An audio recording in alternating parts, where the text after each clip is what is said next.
রাজ্যের প্রতিটি বিধানসভা এলাকাতেই শুরু হয়েছে তৃণমূলের বঙ্গধ্বনি যাত্রা। বঙ্গধ্বনি যাত্রার রাজনৈতিক উদ্দেশ্য হল রাজ্যের মুখ্যমন্ত্রী মমতা ব্যানার্জির নেতৃত্বে মাটি মানুষের সরকারের 2011 থেকে আজ অবধি অর্থাৎ বিগত 10 বছরের রাজ্যের উন্নয়নের রিপোর্ট কার্ড মানুষের কাছে পৌঁছে দেয়া। সেই মতো রবিবার রাজ্যের মন্ত্রী তথা সপ্তগ্রাম বিধানসভার বিধায়ক তপন দাশগুপ্তের নেতৃত্বে বাঁশবেড়িয়া পৌরসভার 1, 2 ও 3 নম্বর ওয়ার্ডের বাসিন্দাদের উন্নয়নের রিপোর্ট কার্ড পৌঁছে দেওয়া হয়। এদিন মন্ত্রীর সাথে ছিলেন বাঁশবেড়িয়া পৌরসভার পৌর প্রশাসক অরিজিতা শীল সহ বহু তৃণমূল নেতা কর্মীবৃন্দ। এই কর্মসূচির পর মন্ত্রী তপন দাশগুপ্ত বঙ্গধ্বনি যাত্রায় অংশ নেন তার সপ্তগ্রাম বিধানসভার অন্তর্গত আকনা গ্রাম পঞ্চায়েত এলাকায়। এদিন ওই পঞ্চায়েত বুথে বুথে প্রতিটি মানুষের বাড়িতে বিগত 10 বছরের উন্নয়নের রিপোর্ট কার্ড পৌঁছে দেন।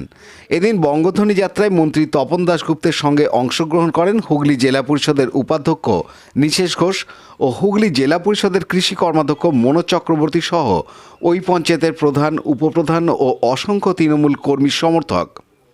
যারা পুরুষ কিংবা মহিলা যাদের 60 বছর হয়ে গেছে তাদের জন্য পেনশন করে দিয়েছে, ঠিক আছে? 1000 টাকা করে পেনশন পাবে। ফর্মটা ফিল আপ করতে হবে, নির্মল এসে করে দেবে, তারপরে আমি ওটাকে করবো। 16 তারিখ ক্যাম্প আছে, 15 তারিখে 8 লাখ ক্যাম্প আছে, তার আগে করে দিচ্ছে। সাথীর কার্ড করে দিচ্ছ? কার্ডটা আছে,